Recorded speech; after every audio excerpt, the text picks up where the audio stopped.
નમસ્કાર મિત્રો, આપ સર્વેનું મારી યુટ્યુબ ચેનલ એસકે સ્ટડી ટોકની અંદર હાર્દિક સ્વાગત છે. મિત્રો, વિદ્યા સહાયક ભરતી ધોરણ 6 થી 8 ઘણા સમયથી ઉમેદવારો રાહ જોતા હતા કે ધોરણ 6 થી 8 નો પહેલો તબક્કો ક્યારે જાહેર થશે, ધોરણ 6 થી 8 ની જિલ્લા પસંદગીની પ્રોસેસ ક્યારથી જાહેર થશે. તો VSB ની ઓફિશિયલ સાઇટ ઉપર પ્રથમ તબક્કો જાહેર થઈ ગયો છે. તે અહીં તમે જોઈ શકો છો કે 19/7/2025 ના રોજ 13 કલાકથી મેરિટમાં આવતા ઉમેદવારો વેબસાઇટ ઉપરથી પોતાનો કોલ લેટર ઓનલાઈન મેળવી શકશે. ટૂંકમાં જે પહેલો તબક્કો જાહેર કરવામાં આવ્યો છે એ તબક્કો બિન અનામતવાળા ઉમેદવારો માટે, માજી સૈનિક અને દિવ્યાંગતાવાળા જે ઉમેદવારો છે એ ઉમેદવારો માટે જાહેર કરેલો છે. અહીંયા જે મેરિટ લિસ્ટ છે, મેરિટ લિસ્ટમાં જે ઉમેદવારોનો સમાવેશ થાય છે એ ઉમેદવારોએ જે VSB ની ઓફિશિયલ સાઇટ છે ત્યાં લોગિન કરીને પોતાનો કોલ લેટર મેળવી રહેવાનો રહેશે. હવે આ જે ઉમેદવારો છે કે જેમને મેરિટમાં નામ આવે છે તો એ ઉમેદવારોએ ખાસ અમને કોલ લેટરની અંદર તારીખ લખી દેશે, પણ જો તારીખ જોવા જઈએ તો 23/7/2025 થી લઈને જે ઉમેદવારો છે 23/7/2025 થી લઈને 6/8/2025 દરમિયાન જિલ્લા પસંદગી માટે બોલાવવામાં આવેલા છે. ટૂંકમાં તમારે તમારો કોલ લેટર ડાઉનલોડ કરી લેવાનો છે. એમાં તારીખ અને જે સમય છે એ લખેલો હશે એ મુજબ તમારે ત્યાં પહોંચી જવાનું છે. જે એમાં તમારો જે કોલ લેટર છે, અહીંયા મારો કોલ લેટર તમે જોઈ શકો છો. જે રીતે મેં સમગ્ર ગુજરાતમાં ટેટ 2માં ટોપ કર્યું હતું તો મારું મેરિટ મિત્રો 83.38 નું બનતું હતું. અહીંયા તમે જોઈ શકો છો મારું મેરિટ કેટલું બનતું હતું, 83.38 નું.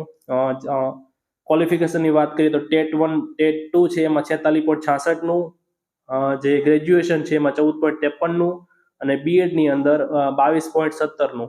તો આવી રીતે કુલ 83.38 નું મેરિટ બનતું હતું. આમાં general category merit number 25, reserve category merit number એટલે કે EWS કેટેગરીમાં 10મો રેન્ક. આવી રીતે તમારા કોલ લેટરની અંદર પણ તારીખ અને સમય આપેલો હશે. અહીંયા મને પહેલા જ દિવસે એટલે કે 23/7/2025 ના રોજ સવારે 9:15 વાગ્યે જિલ્લા પસંદગી માટે બોલાવવામાં આવેલા છે. બીજું,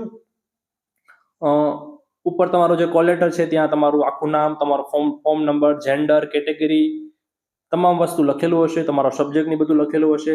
ખાસ તમારે નીચેનો તમારો જે કોલ લેટર છે એ સૂચનાઓ વાંચી લેવાની છે. તમને આપણે વિડીયો બનાવેલો છે કયા કયા ડોક્યુમેન્ટની જરૂર પડશે. તમામ ડોક્યુમેન્ટ મિત્રો ઓરિજિનલ પણ સાથે લઈ જવાના છે. ખાસ યાદ રાખજો, જો તમે ઓરિજિનલ ડોક્યુમેન્ટ સાથે નહીં લઈ જાઓ તો તમને જિલ્લા પસંદગી કરવા દેવામાં આવશે નહીં. અહીંયા સૂચનાઓ તમે ખાસ વાંચો. પહેલી સૂચનામાં કહેવામાં આવ્યું છે કે વિદ્યા સહાયક ભરતી જે છે વર્ષ 2024 જિલ્લા પસંદગી માટે ઉપર દર્શાવેલ તારીખ અને સ્થળે તમારા ખર્ચે હાજર રહેવા જણાવવામાં આવે છે.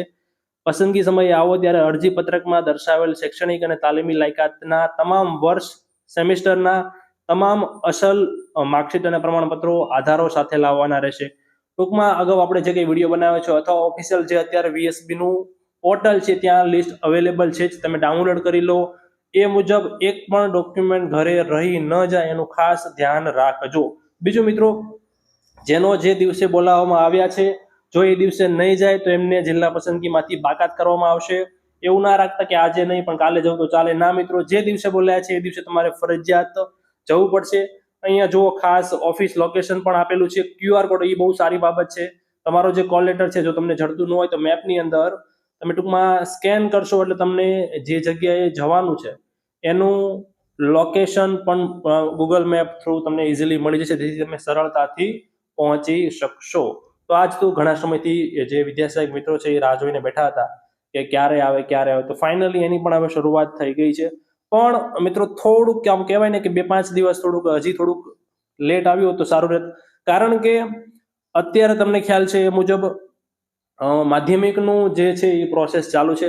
માધ્યમિકમાં જો ફાઇનલ 23 તારીખ પહેલા જે તે ઉમેદવારોને પોતાની શાળા ખ્યાલ આવી જાય, ઘણા લોકો એવા હશે કે જેને બહુ દૂર મળતું હોય, ધારો કે કોઈ ઉમેદવાર છે કે જેને માધ્યમિક ગ્રાન્ટેડમાં બહુ દૂર મળે છે, કચ્છમાં મળે છે, તો એ ઉમેદવાર કચ્છમાં નહીં લેવા માંગે, તો એ ઘણા એવા હશે જે પ્રાથમિકમાં લેવા રેડી હશે, તો એ સીટ બગાડશે મીન્સ કે અહીંયા પણ હાજર રહેશે અને ઓલામાં ટૂંકમાં એની પછી શાળા આવે છે તો એ પ્રોબ્લેમ રહેવાનો. ટૂંકમાં એની પહેલા ફાઇનલ થઈ જાય છે તો થોડી ઘણી સીટો બગડવાની શક્યતા ઓછી રહેશે. તો ખરેખર જોઈએ છે કે એની પહેલા જે છે એ શાળા ફાળવણી લિસ્ટ, ફાઇનલ શાળા ફાળવણી લિસ્ટ માધ્યમિકનું આવી જાય છે કે કેમ. બાકી આમ જોવા જઈએ તો 23-24 તારીખ વાળું તો આવી જ જવાનું છે. ટૂંકમાં શરૂઆતના જે 2 દિવસ છે એમાં થોડા ઘણા જે ઉમેદવારો સીટું બગાડે એવું શક્યતા થઈ શકે છે. તો આ જ હતું મિત્રો, આવી નવી અપડેટ માટે આપણી ચેનલ એસકે અપડેટને સબસ્ક્રાઇબ કરજો અને ખાસ બાજુમાં આપેલા બેલ આઇકનને પણ દબાવી દેજો, જેથી હું કોઈ પણ વિડીયો મૂકું તો તમારા સુધી પહોંચી જાય. ધન્યવાદ.